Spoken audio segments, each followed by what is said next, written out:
Yeah, I can kind of tell this video is going to be kind of divisive because when it comes to The Shadow Rising, I have a few very unpopular opinions. Most Wheel of Time fans, from what I can tell, regard The Shadow Rising to be the best of the Wheel of Time books, and I won't lie, this was actually my least favorite one so far. To me, it was just a bit of a slog to get through. I don't know if it was just my outside life, my burnout affecting my enjoyment of this book, but I don't know, to me this book just felt like a lot of setup with not too much payoff. It's not a bad book, and Robert Jordan is not a bad writer. The prose are very nice, they're always well written. It's just that to me, it was just a bit of a slog. Like, I think I've said this in every single one of my Wheel of Time book reviews, but Robert Jordan just takes forever to get to the point sometimes. Now, let's start off on a positive note. We'll talk about the stuff I liked about this book. The beginning of the book is really well done. I like seeing Rand in the position of the dragon, his time in the Stone of Tyr, the politicking, and the noblewoman that tries to seduce him in order to gain more political power. It's all really good and interesting. The Trolloc attack in the Stone of Tyr is also really well done, and I love the moment where Rand tries and fails to bring back the dead girl to life, because we've seen Rand wield the One Power and cause crazy amounts of destruction, and it's awesome and badass, and Robert Jordan writes it to be all these big epic moments of like, oh, look how powerful Rand is,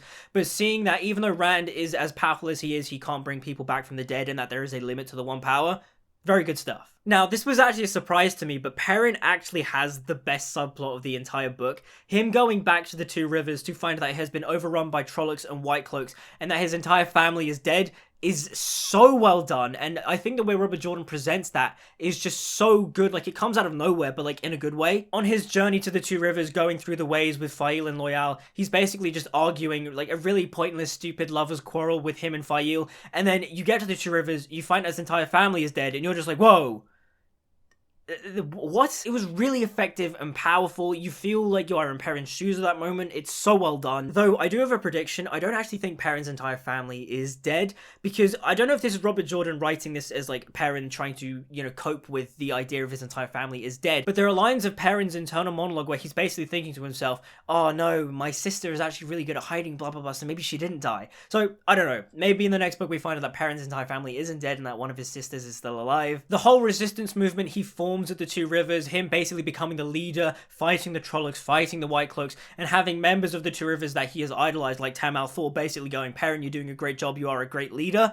Really good stuff, and I loved the climax to this subplot of the book. And I really just loved the climax of this subplot, Perrin marrying Fail and then trying to send her away to a far-off place to gather reinforcements, but she finds closer reinforcements and then joins in the battle at the last minute and saves Perrin's life. That's great stuff. I also love the idea that one of the leaders of the White Cloaks absolutely hates and despises Perrin and wants to kill Perrin because Perrin killed his father, who was one of the White Cloaks in the first book that Perrin kills. And I thought that was such a good way to sort of link the two subplots together. And I just found that whole bit to be very satisfying, where Perrin basically makes a deal with the White Cloaks going, if you fight us with this battle, you can take me, you can do with me as you will. But then when the battle's over and the White Cloaks come to take Perrin, Perrin's just like, nah, I said if you fought with us, I would go with you, but since you didn't and you lied and you didn't follow your word, I'm not doing that. I thought that was really good stuff. Like, it genuinely surprised me how much I really enjoyed Perrin's subplot in this book. Like, to me, it was the most interesting one throughout the entire book. And having spent all this time in the Two Rivers in this book, it has just made me yearn for a Rand and Tam reunion, because it's really interesting, and I want to see how they react and interact with each other, since in this book, Rand finds out his true parentage, I think. I don't know, there's 10 more books from here? I don't know, maybe Robert Jordan retcons something, but at the current time, he realizes that his mother's name is Shael, and that his father's name is Janduin. And also, it's not his mother that was Aiel, it was his father, I think.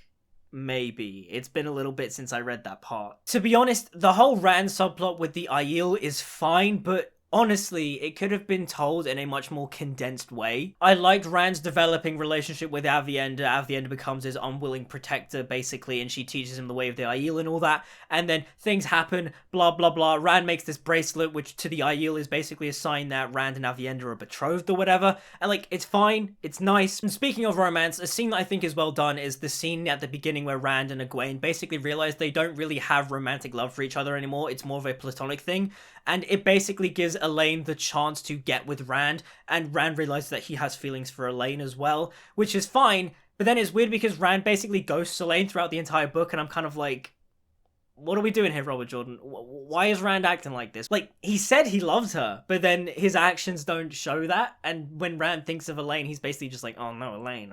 So whilst I do think it's weird, it's interesting to see how that kind of develops, I guess. And speaking of Elaine, I liked the stuff with her and Tom Merrilin, and her basically realizing that Tom Merrilin was actually a lover of her mother, the Queen Will Gaze, which is interesting because when I first read it, I thought that it was the fact that Tom Merrilin was Elaine's father, but then having, like, you know, researched it a little bit on the internet, it's not that Rand is Elaine's father, it's just that he was a lover to the Queen Will Gaze. And one of the things I also did really enjoy about this book was just reading Matt's POV chapters. Like, even though I don't think his chapters are entirely amazing all the time, like, there is the weird stuff with, like, the playing cards and how they come alive or whatever, and then there's the thing where, like, he goes into this dimension and makes 3 wishes, and then he gets hung, and then, like, he doesn't die because Rand saves him or something. But every time you get to a Matt chapter and you read the prose and the way Robert Jordan characterizes Matt is just the funnest character to read. Is that a word? He is the silver-tongued fool, and it's good stuff. Like, Matt has become my favorite character to read. I don't know if he is technically my favorite yet. It's still a toss-up between him and Rand. Like, I still like Rand, even though he's different in this book.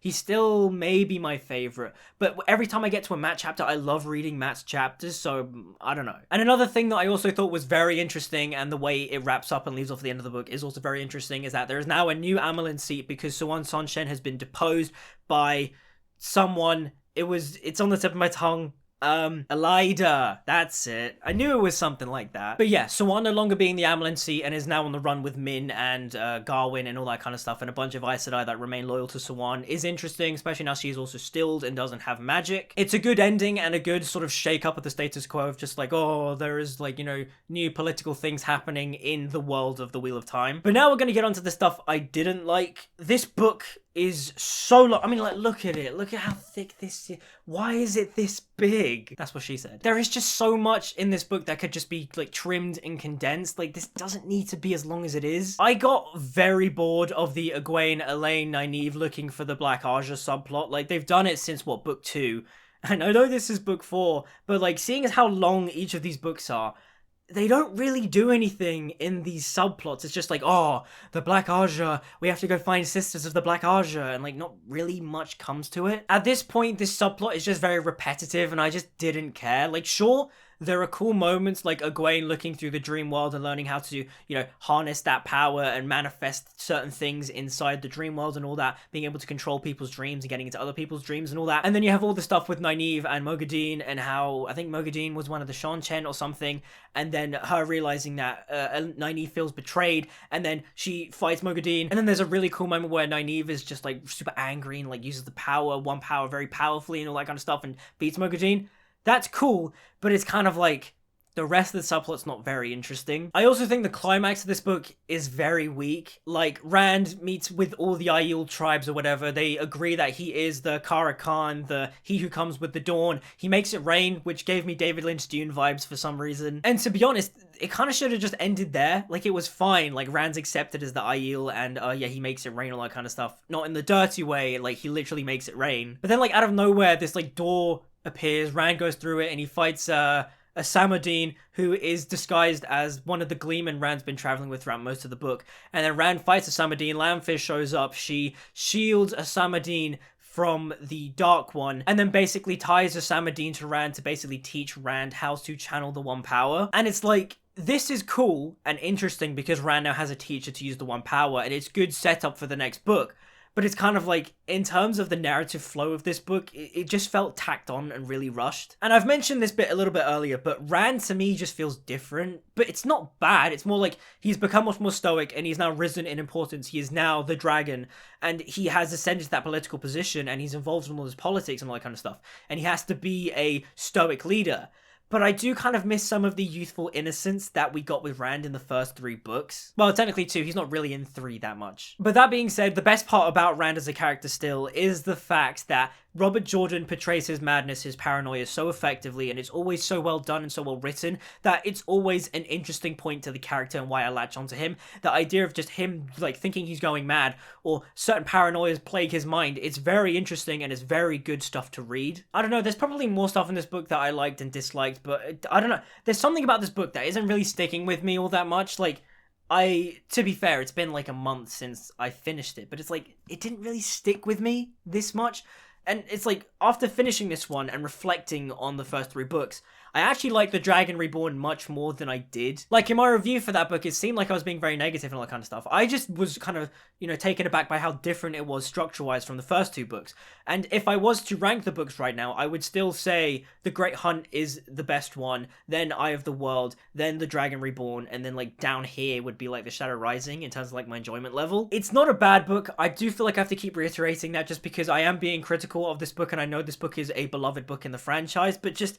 yeah, this one to me didn't really gel with me. And I have gotten a couple of comments on my Wheel of Time videos basically saying that the Wheel of Time is an overrated series, and I can somewhat agree with it to an extent. Like, they are very long books, and they're not very accessible in terms of, like, every page or every chapter doesn't necessarily, like, latch you into the story. But that being said, I'm not going to jump the gun and say the Wheel of Time series is overrated. I still want to read the rest of the books to figure that out for myself. Because I find the lore, I find the characters, I find the magic system of the Wheel of Time to be very interesting. I love Robert Jordan's writing style, and in many ways his writing style is affecting my own writing style in a way. And I am curious to see where the story goes in the next book. But as of right now, my thoughts on The Shadow Rising, to wrap things up, it's a good book, it's not bad, but it is my least favourite because just, why is it so long? That's what she said. But those are just my thoughts on The Shadow Rising. Let me know what you guys think in the comments down below. Please feel free to correct me or to inform me on certain things I may have missed out in this book. And yeah, just leave that in the comments. Like, subscribe, follow me on social media, all that good stuff. And until we meet again, see you guys next time.